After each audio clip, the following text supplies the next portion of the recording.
In the early afternoon of October 6, 1973, the holiest day of the Jewish calendar, Israel was at a standstill. Shops were closed, radios silent, and even military communications were reduced to the minimum as soldiers observed Yom Kippur, the Day of Atonement. At 2 p.m., the serenity shattered. Sirens wailed across the nation as news spread that Egyptian and Syrian forces had launched a coordinated surprise attack on two fronts, striking the Israeli positions along the Suez Canal in the Sinai Peninsula and on the Golan Heights. Within minutes, one of the most intense and consequential wars in the modern Middle East had begun. To understand how the Yom Kippur War erupted, one must return to the aftermath of the Six-Day War of 1967. In that brief but transformative conflict, Israel had defeated the combined armies of Egypt, Syria, and Jordan, seizing the Sinai Peninsula, the Gaza Strip, the West Bank, East Jerusalem, and the Golan Heights. The victory astonished the world and reshaped the geography of the Middle East, but it also sowed the seeds of the next confrontation. For the Arab states, the loss was a humiliation that destroyed the legitimacy of their regimes and scarred national pride. For Israel, the triumph created a sense of invincibility that would later blind its leaders to the dangers gathering around them. In the years after 1967, Egyptian President Gamal Abdel Nasser faced immense pressure at home. His dream of pan-Arab unity had collapsed, and the Egyptian economy was in crisis. Knowing that Egypt could not immediately retake the Sinai, Nasser embarked on what became known as the War of Attrition, a prolonged campaign of limited clashes intended to wear down Israel's military strength and morale. Between 1968 and 1970, artillery duels, air battles, and commando raids flared across the Suez Canal. Though casualties were heavy and gains small, Egypt learned important tactical lessons. Its troops became familiar with the terrain, and its officers gained experience coordinating artillery, armor, and air defense.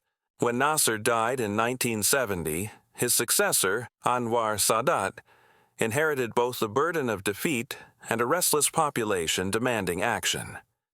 Sadat concluded that the only way to break the political stalemate was through a limited war that would restore Arab honor and compel the international community to reopen peace negotiations on Arab terms. Across the northern frontier, Syrian President Hafez al-Assad shared this goal. Both leaders turned to the Soviet Union for support, receiving a massive influx of weapons. T-55 and T-62 tanks, MiG-21 fighters, Scud and Frog missiles, and most importantly, sophisticated surface-to-air missile systems such as the SA-2, SA-3, and SA-6. These SAM batteries would later play a decisive role in blunting Israel's once dominant air force. Israel, meanwhile, maintained a small population of barely 3 million. Its defense doctrine relied on rapid mobilization of reservists and overwhelming air superiority to destroy enemy forces before they could penetrate deeply into Israeli-held territory. To achieve this, Israel had built the Bar-Lev Line, a chain of fortifications running along the eastern bank of the Suez Canal. The line consisted of earthen ramparts, fortified bunkers, anti-tank ditches, and pre-sighted artillery positions. Critics like General Sherman warned that the line encouraged complacency and tied the army to static defense, but most officers believed that Egyptian forces could never cross the canal under the threat of Israeli jets. By 1973, both sides were preparing for another confrontation, yet their strategic calculations diverged sharply.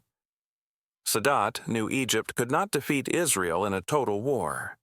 His objective was limited: to seize a narrow strip of land east of the Suez Canal and hold it long enough to shatter the myth of Israeli invincibility and force diplomatic negotiations.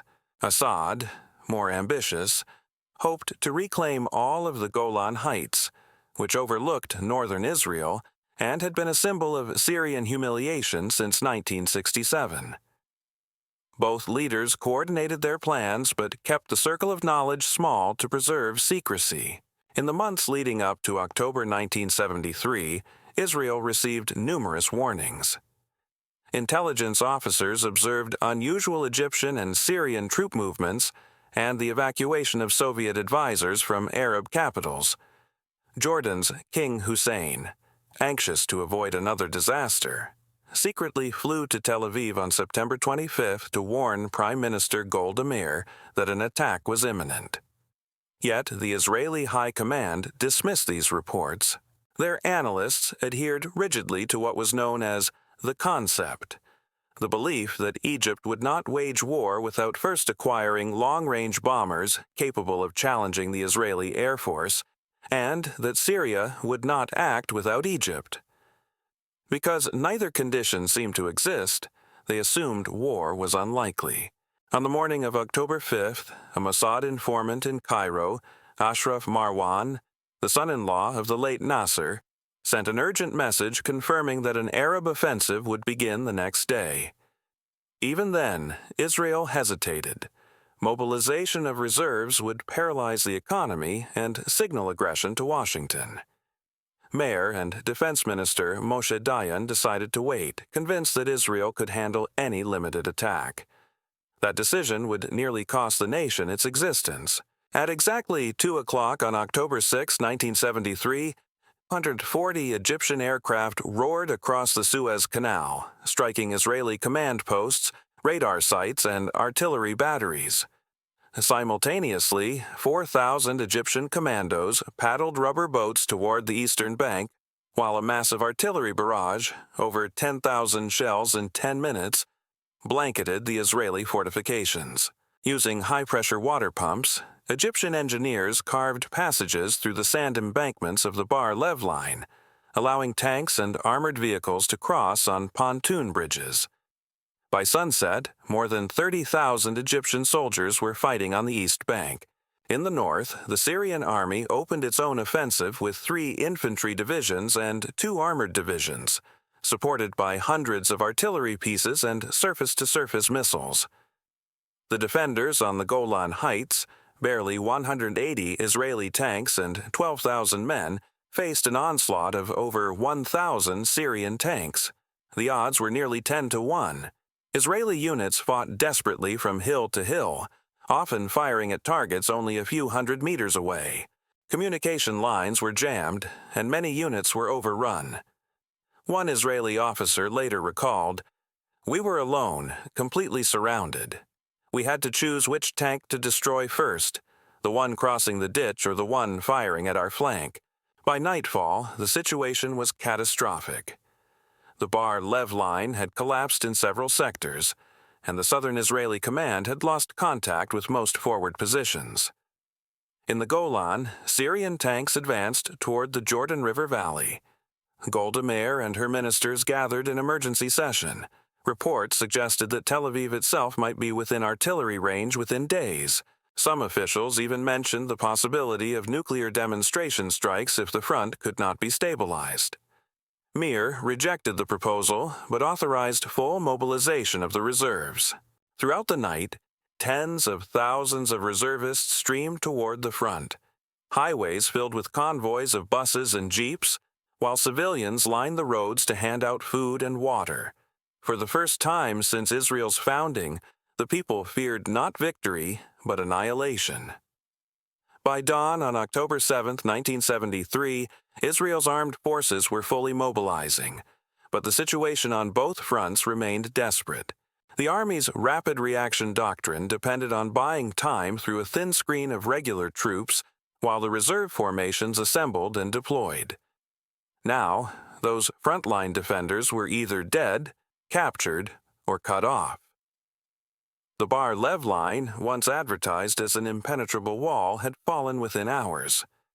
In the Golan Heights, Syrian armored columns had pushed deep into Israeli-held territory. The unthinkable was happening. Israel, long regarded as militarily invincible, was fighting for survival. The first task for the Israeli High Command was to stabilize the fronts. Chief of Staff David Elazar and Southern Command General Shmuel Gonen struggled to organize counterattacks in Sinai to relieve the trapped garrisons. Yet the Egyptians had anticipated this. Their bridgeheads on the east bank were protected by a dense umbrella of surface-to-air missiles and anti-tank teams equipped with Soviet Sagar-guided missiles. When Israeli armored brigades advanced in daylight, they were met by disciplined Egyptian infantry who fired from prepared positions.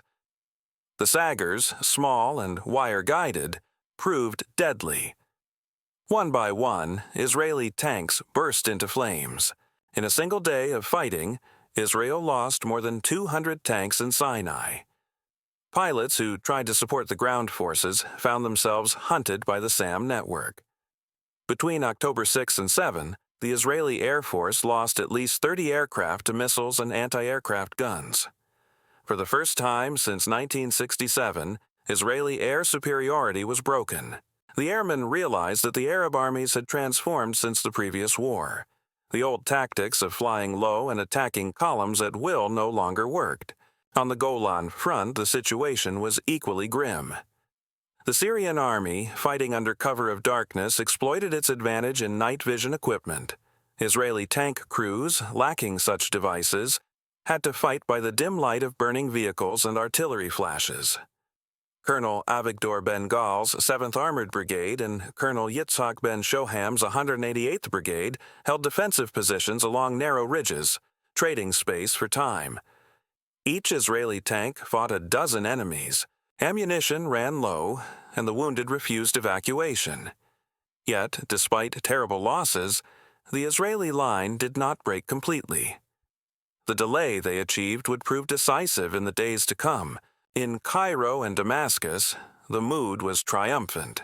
Sadat announced to the Arab world that Egyptian troops had crossed the Suez Canal and raised our flag on the eastern bank. Across the Arab capitals, crowds celebrated, believing that the defeat of 1967 had finally been avenged. Syrian broadcasts proclaimed the recapture of the Golan. For the first 48 hours, it seemed the tide of history had indeed turned, but the success of the initial offensive concealed a crucial limitation. Sadat's plan had never called for a deep penetration into Sinai. The Egyptian army was to advance only as far as its SAM cover extended, roughly 10 to 15 kilometers east of the canal, and then dig in.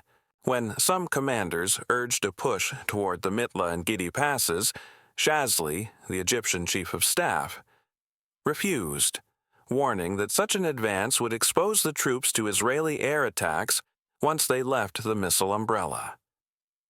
The objective was political as much as military.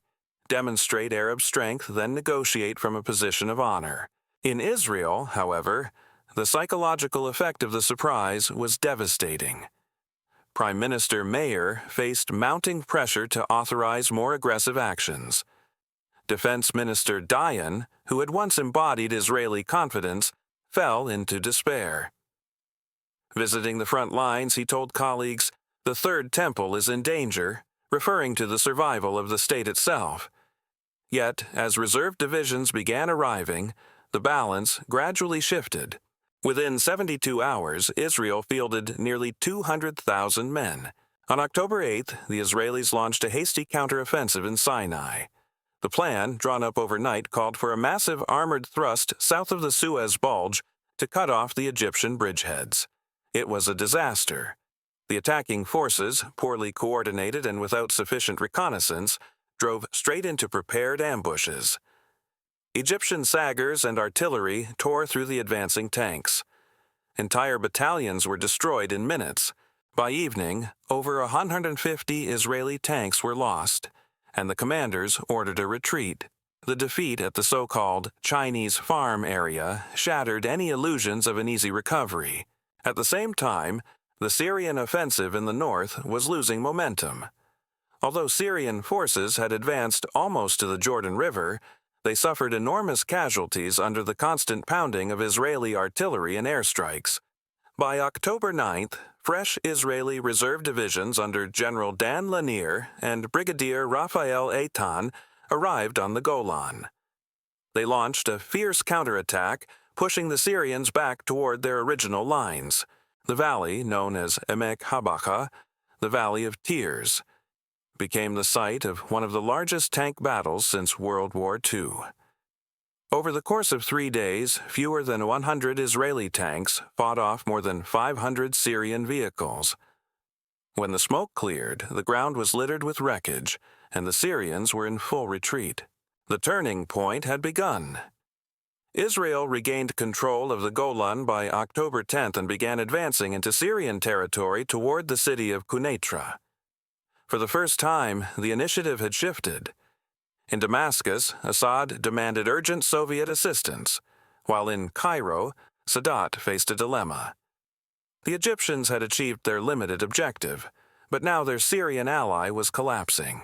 To relieve pressure on the northern front, Sadat decided, against Shazli's advice, to resume the offensive beyond the missile shield.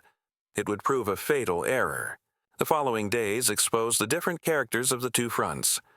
On the Golan, Israeli armor rolled forward in disciplined counteroffensives, aided by restored air superiority. On the Suez, the fighting bogged down into attrition. Israeli troops held the line only a few kilometers from the canal, enduring heavy shelling. Supply lines were stretched and soldiers went days without sleep, yet morale slowly improved as reinforcements arrived and new American-made weapons, particularly precision-guided anti-tank missiles, began to reach the front. Behind the battlefield, diplomatic maneuvering intensified. Both the United States and the Soviet Union watched anxiously, aware that their respective clients were engaged in a proxy conflict that could spiral out of control. Washington's Secretary of State Henry Kissinger urged restraint, but also recognized that a complete Israeli collapse would devastate American influence in the region. Meanwhile, Soviet airlifts delivered replacement tanks, missiles, and ammunition to Cairo and Damascus. The Middle East had once again become a Cold War chessboard. Within Israel, a sense of grim determination replaced panic. Citizens volunteered en masse to support the war effort. Blood drives filled the hospitals, and factories operated around the clock to repair tanks and aircraft. On the evening of October 9th, Mayer addressed the nation, acknowledging the scale of the challenge but vowing endurance. "We are a people that has faced greater trials," she declared. "We will not yield." By October 10th, the IDF had re-established control over most of the Golan Heights. In the south, however, the Egyptians remained entrenched. Their anti-tank defenses and missile sites created a deadly zone that Israeli armor could not cross without prohibitive losses.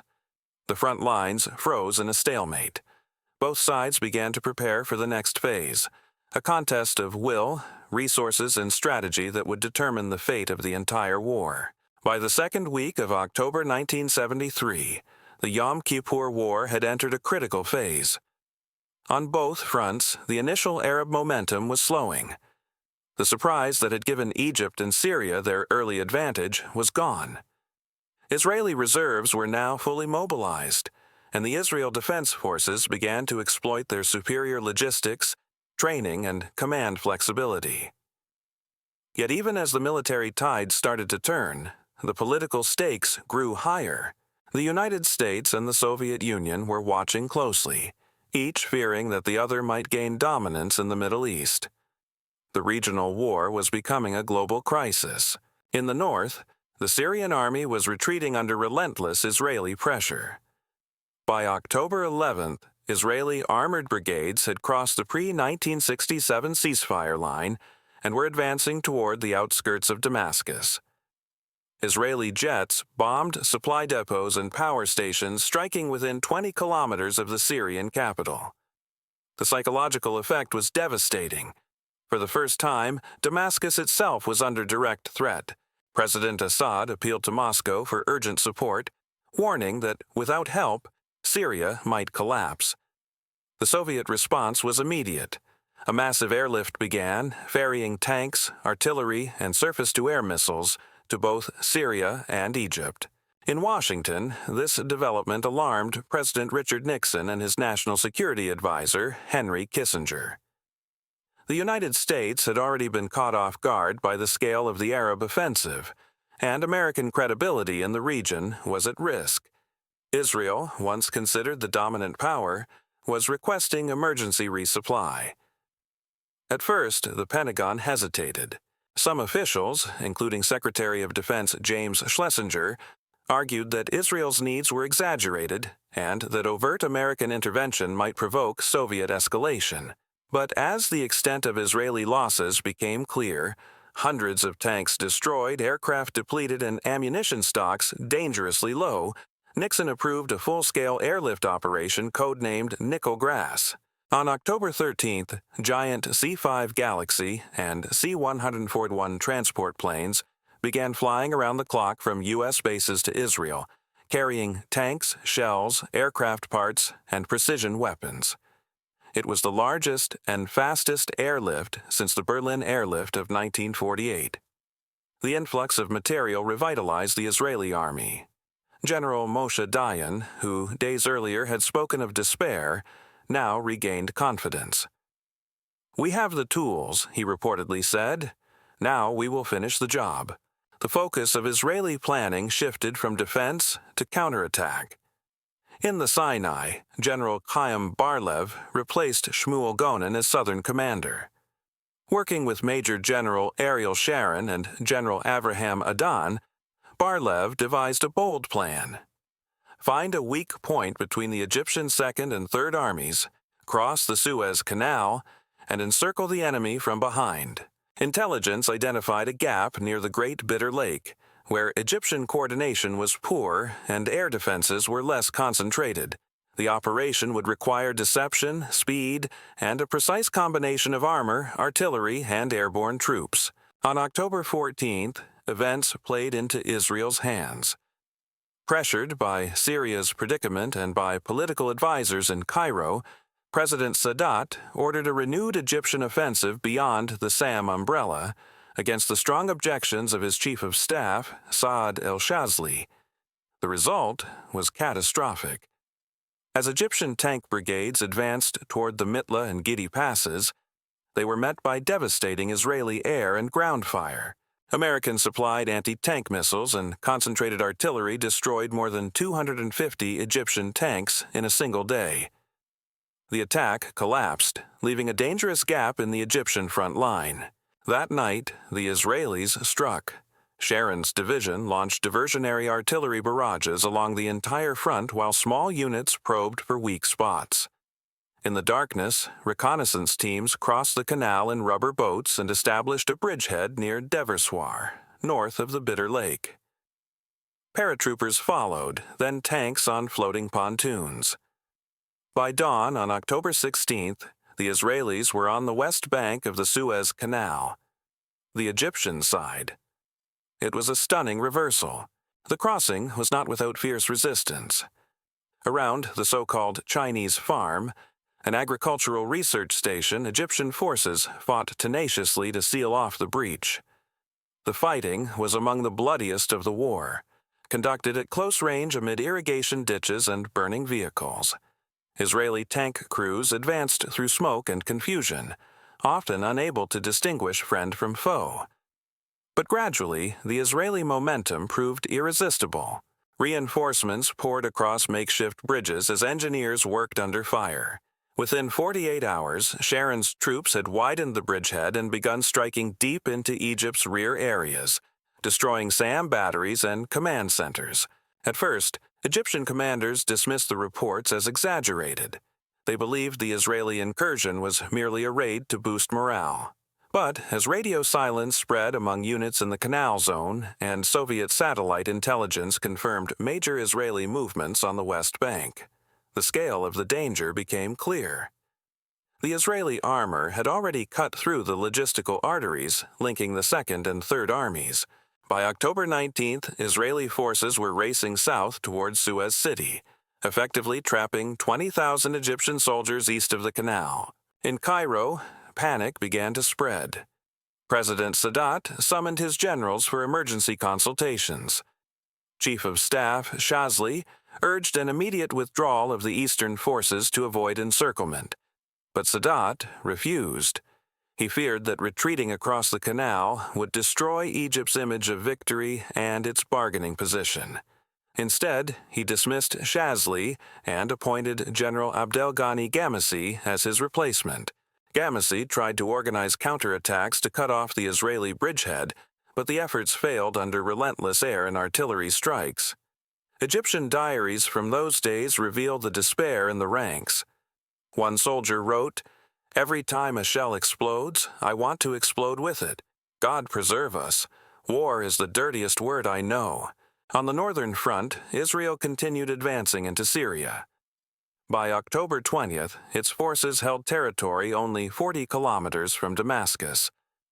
The capital shook under the impact of Israeli air raids, and thousands of civilians fled. Iraq sent an expeditionary force of 30,000 troops and hundreds of tanks to aid Syria, while Jordan and Saudi Arabia dispatched smaller contingents. Despite their arrival, the Arab armies could no longer regain the initiative. As the battlefield situation deteriorated, the war threatened to expand beyond regional control. The Soviet Union, furious at Israel's advance and the destruction of Egyptian and Syrian equipment, began resupplying its clients even more aggressively. Soviet ships in the Mediterranean formed convoys bound for Alexandria and Latakia. In Washington, Kissinger and the National Security Council watched with growing concern. If the Soviets intervened directly, the United States would be compelled to respond. The specter of a superpower confrontation loomed. Diplomatic efforts intensified through the United Nations. On October 22nd, the Security Council passed Resolution 338, calling for an immediate ceasefire and a return to negotiations based on Resolution 242 from 1967. Both Israel and Egypt nominally accepted the terms, but the fighting did not stop. On October 23rd, Israeli forces tightened the encirclement of the Egyptian Third Army near Suez. Cut off from supplies, the Egyptians faced starvation and annihilation. Soviet leader Leonid Brezhnev sent an urgent message to President Nixon, warning that if the United States could not compel Israel to halt, Moscow might consider sending its own forces to impose peace. The message reached the White House in the early hours of October 24th. Nixon, already weakened by the Watergate scandal, delegated the crisis to Kissinger. That night, the U.S. military raised its global alert level to DEFCON 3, the highest state of readiness since the Cuban Missile Crisis. American aircraft carriers in the Mediterranean prepared for possible engagement. The world held its breath. Kissinger, using back-channel diplomacy, persuaded Israel to suspend operations. On October 25th, the ceasefire finally took hold. The Yom Kippur War had lasted only 19 days, but its impact would echo for decades. The ceasefire that took effect on October 25, 1973, ended the fighting, but not the tension. Across the battlefields of Sinai and the Golan Heights, the smoke of burning tanks still rose into the sky. Corpses of soldiers from both sides lay unburied in the desert sand. Prisoners of war were rounded up by exhausted troops who scarcely believed the gunfire had stopped. The war had lasted less than 3 weeks, yet it had shaken the Middle East, altered the balance of the Cold War, and changed the psychology of the Arab-Israeli conflict forever. For Israel, the victory was bittersweet. Militarily, it had recovered from the initial disaster and achieved a remarkable reversal, crossing the Suez Canal, encircling an Egyptian army, and advancing to the gates of Damascus. But the cost was unprecedented. Nearly 2,800 Israeli soldiers were dead, 7,200 wounded, and hundreds captured. The aura of invincibility that had surrounded Israel since 1967 was gone. The nation's intelligence services, once regarded as omniscient, had failed catastrophically. The doctrine known as the concept, which had assumed Arab weakness and Israeli superiority, was shattered. In the words of one reservist returning from the front, "We won the war, but we lost our confidence." Within weeks, public anger erupted. Crowds filled the streets of Tel Aviv demanding answers. Prime Minister Golda Meir, once revered as a symbol of resilience, was now accused of negligence. Defense Minister Moshe Dayan faced similar fury. In December, the government appointed the Agronaut Commission to investigate the failures that led to the surprise attack. Its report, released in early 1974, exonerated Mayer and Dayan politically, but blamed senior military intelligence officers for complacency and arrogance. The public was unconvinced. In April 1974, under relentless pressure, Golda Meir resigned, ending an era of leadership that had defined Israel since its founding generation. Yet, even amid political crisis, Israel understood that its long-term security could not rest solely on military superiority. The war had shown that Arab armies, rearmed and reorganized, could challenge Israel on nearly equal terms. This realization opened the door to new diplomacy. Within months, Kissinger began his shuttle diplomacy, flying repeatedly between Cairo, Jerusalem, and Damascus to negotiate disengagement agreements. His objective was to translate the ceasefire into a durable peace and to prevent Soviet influence from deepening in the Arab world. The U.S. airlift during the war had made Israel dependent on American support. Now, Washington used that leverage to encourage compromise. For Egypt, the war was proclaimed a glorious victory. President Anwar Sadat presented the crossing of the Suez Canal as proof that Egyptian arms had restored Arab honor and erased the shame of 1967. In the streets of Cairo, posters depicted Egyptian soldiers raising the national flag on the eastern bank. "We have triumphed," Sadat declared, "because we have restored faith in ourselves." Yet, behind the rhetoric, he knew the truth was more complex. Militarily, Egypt had gained only a narrow strip of territory, and its Third Army was trapped and dependent on Israeli goodwill for food and water. But politically, Sadat had achieved his aim. He had broken the deadlock, demonstrated strength, and opened a path to negotiation with the United States. Syria's experience was far bleaker. The loss of hundreds of tanks and thousands of men, combined with Israeli incursions near Damascus, humiliated Assad's regime. The Syrian leader portrayed the war as a moral success, insisting that his troops had stood with courage. But privately, he felt betrayed by Sadat's decision to accept the ceasefire while Syrian forces were still fighting. The rift between Cairo and Damascus would widen in the following years, ultimately reshaping the Arab political landscape. In the wider Arab world, the war reignited pan-Arab solidarity, if only briefly. Iraq, Jordan, Algeria, and Morocco had all sent troops to the front, and their participation allowed Arab leaders to claim a shared achievement. Yet the fragile unity quickly dissolved as competing national interests reemerged. When Sadat pursued peace with Israel, most Arab states accused him of treachery. Still, for a short moment in late 1973, the Arab world felt a sense of regained dignity after years of defeat. The war also triggered an economic and geopolitical earthquake far beyond the Middle East. In October 1973, as fighting raged, members of the Organization of Arab Petroleum Exporting Countries, led by Saudi Arabia, announced an oil embargo against nations supporting Israel, particularly the United States and the Netherlands.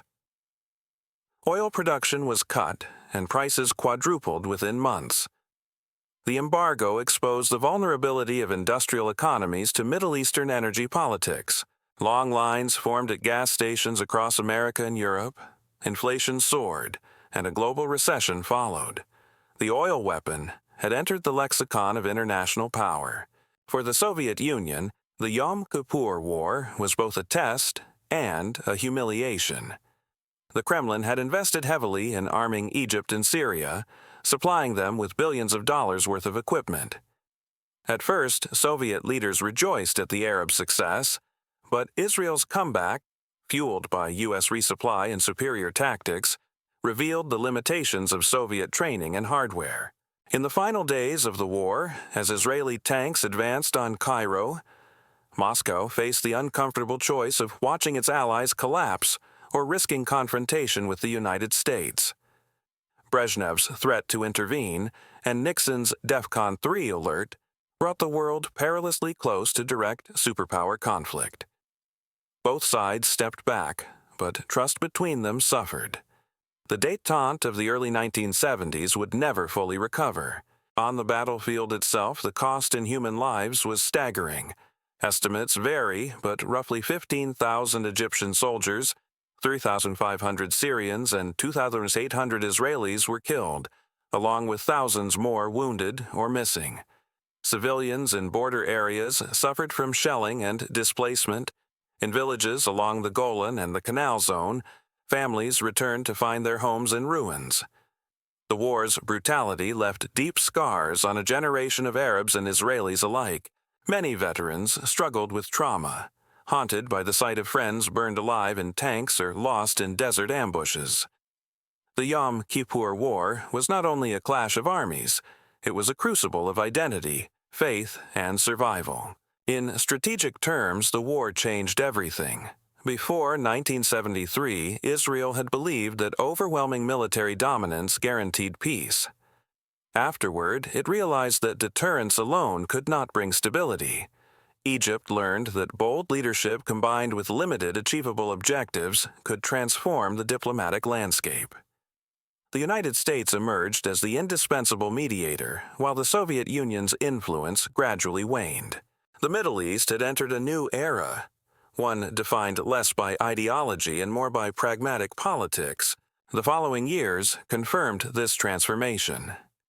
In 1974 and 1975, under U.S. mediation, Israel and Egypt signed disengagement agreements that created buffer zones in Sinai, monitored by the United Nations. The Third Army was freed, and the immediate danger of renewed war receded. In 1977, Sadat took the unprecedented step of visiting Jerusalem, addressing the Israeli Knesset in a gesture of reconciliation that stunned the world. His journey led to the Camp David Accords of 1978 and the Egypt-Israel Peace Treaty of 1979, brokered by U.S. President Jimmy Carter. For the first time, an Arab nation formally recognized Israel's right to exist. The peace was cold but durable, and it began with the lessons of 1973. For Israel, the war also spurred military innovation. The failures of early warning and the losses inflicted by the Sagar missiles drove a complete overhaul of doctrine. New command structures emphasized flexibility, intelligence integration, and combined arms coordination. The Air Force developed tactics to counter surface-to-air missiles, and the Armored Corps adopted reactive armor and laser-guided weapons. The trauma of 1973 thus produced a revolution in Israeli defense strategy that would shape its future victories. In the Arab world, the psychological impact was profound. Though the war ended without decisive territorial change, it restored a measure of pride and legitimacy to governments that had been discredited since 1967.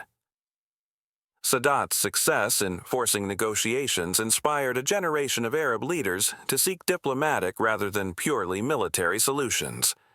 Yet it also deepened divisions.